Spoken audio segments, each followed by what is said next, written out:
Kalau kamu percaya kucing harus dibiarin keluyuran bebas biar bahagia dan alami, penelitian yang terbit tahun ini punya kabar yang mungkin bikin kamu mikir ulang.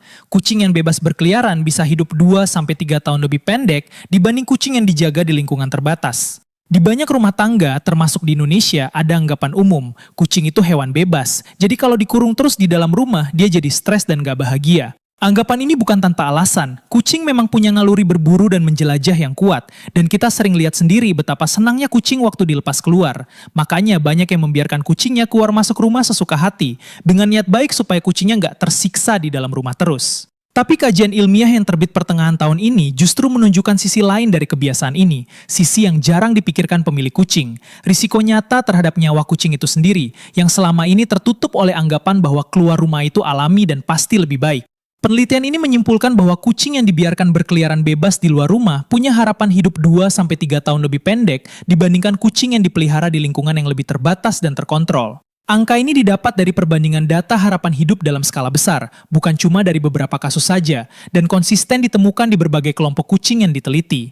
Bukan cuma soal umur, penelitian juga mencatat bahwa sekitar 2/3 pemilik kucing di Australia pernah kehilangan hewan peliharaannya saat kucing itu sedang berkeliaran bebas di luar. Bukan cuma hilang tak tentu rimbanya, dalam banyak kasus ini berarti kucingnya benar-benar tidak pernah kembali. Penyebab utamanya ada 3, kecelakaan lalu lintas, perkelahian dengan hewan lain, dan jatuh dari ketinggian. Ketiganya adalah risiko yang nyaris mustahil dihindari kucing kalau dia bebas berkeliaran tanpa pengawasan sama sekali.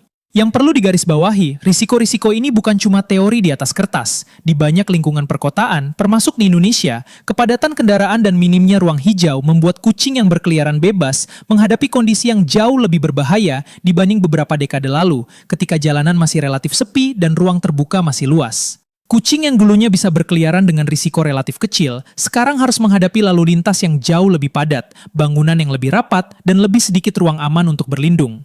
Pertanyaannya sekarang, memangnya seliar apa sih kegiatan kucing rumahan kalau dilepas keluar? Selama ini kita cuma bisa menduga-duga, karena begitu kucing keluar dari pandangan kita nggak benar-benar tahu kemana dia pergi dan apa yang dia lakukan. Untuk menjawab ini, ada penelitian lain yang jauh lebih detail, dengan cara yang cukup unik, memasang kamera kecil di kalung kucing, lalu merekam apa saja yang mereka lakukan selama berjam-jam di luar rumah. Metode ini penting karena beda dari sekedar mengamati dari jauh. Kamera di kalung memberi sudut pandang persis seperti yang dilihat si kucing sendiri. Jadi peneliti bisa tahu persis rute yang dilalui, apa yang dimakan, dan hewan apa saja yang ditemui, bukan cuma tebak-tebakan dari kejauhan. Di Amerika Serikat, dari 55 kucing yang dipasangi kamera, hampir separuhnya, sekitar 45%, tercatat menyeberang jalan raya sendirian, tanpa ada yang mengawasi atau memastikan jalan itu aman. Seperempatnya berinteraksi dengan kucing lain, yang berarti berpotensi berantem memperebutkan wilayah atau makanan. Dan seperempat lainnya berisiko keracunan karena makan atau minum sembarangan di luar, entah dari sisa makanan yang sudah basi, cairan kimia rumah tangga yang tercecer, atau tanaman yang beracun buat kucing. Sebagian bahkan tercatat masuk ke saluran air atau merayap di bawah bangunan, tempat-tempat yang jelas berbahaya dan sulit dipantau pemiliknya. Temuan serupa muncul di Selandia Baru. Dari 37 kucing yang dipantau, lebih dari separuh minum di luar rumah dari sumber air yang tidak terjamin kebersihannya, 40% makan sembarangan di luar, dan sepertiganya menyeberang jalan. Dua penelitian ini dilakukan di negara berbeda, dengan populasi kucing yang berbeda, tapi hasilnya konsisten menunjukkan pola risiko yang sama. Yang menarik, kedua studi ini juga mencatat sesuatu yang jarang disadari pemilik kucing. Sebagian besar risiko ini terjadi dalam radius yang sebenarnya nggak terlalu jauh dari rumah. Bukan kucing yang berjalan bermil-mil jauhnya, tapi risiko yang muncul justru di lingkungan yang terlihat familiar dan aman di mata pemiliknya.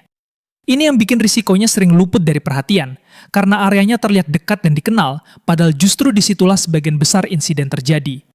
Jadi kalau selama ini kamu bayangkan kucingmu jalan-jalan santai pas keluar rumah, kenyataannya dia sedang melewati serangkaian risiko yang mungkin gak pernah kamu sadari.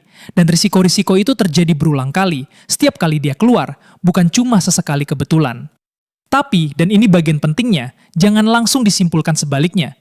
Kesimpulan dari semua ini bukan berarti kucing harus dikurung total di dalam rumah, tanpa akses keluar sama sekali.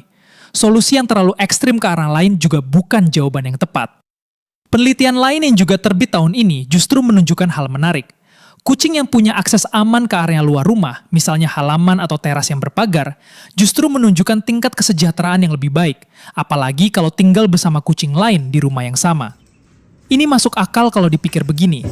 Kucing yang harus berbagi ruang terbatas di dalam rumah dengan kucing lain yang belum tentu akur dengannya, butuh ruang tambahan untuk menjauh sejenak dan mengurangi ketegangan sosial di antara mereka.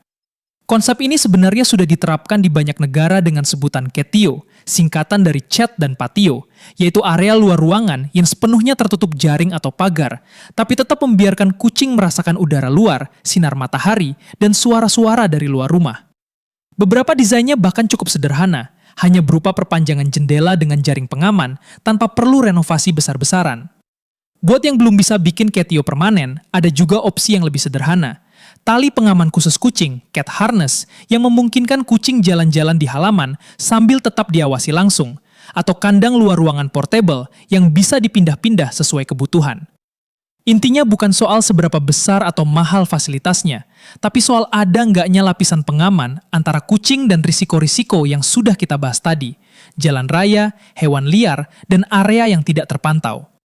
Jadi titik masalahnya bukan pada boleh atau tidak boleh kucing keluar, tapi pada keluar dengan cara yang seperti apa. Berkeliaran bebas tanpa batas, tanpa pengawasan, dan tanpa penghalang dari risiko jalan raya atau hewan liar, itu yang berisiko tinggi. Sementara akses keluar yang terkontrol dan aman, seperti teras berpagar atau kandang luar ruangan yang cukup luas, justru bisa jadi kebutuhan alami yang mendukung kesejahteraan kucing tanpa harus mengorbankan keselamatannya. Ini yang menarik, penelitian soal kesejahteraan itu sifatnya masih observasional, artinya belum bisa membuktikan hubungan sebab akibat secara pasti. Bisa saja pemilik yang memang sudah lebih peduli kesejahteraan kucingnya cenderung menyediakan akses luar yang lebih baik juga. Jadi bukan akses luarnya semata yang membuat kucing lebih sejahtera. Tapi kalau digabungkan dengan data risiko yang lebih konkret dari studi umur dan studi kamera tadi, gambarannya jadi lebih jelas. Bukan soal alami versus dikurung, tapi soal risiko tak terkontrol versus kebebasan yang terjaga. Dengan kata lain, kucingmu nggak butuh jalan-jalan sendirian ke jalan raya buat bahagia. Dia cuma butuh ruang untuk menjelajah yang nggak akan mengancam nyawanya.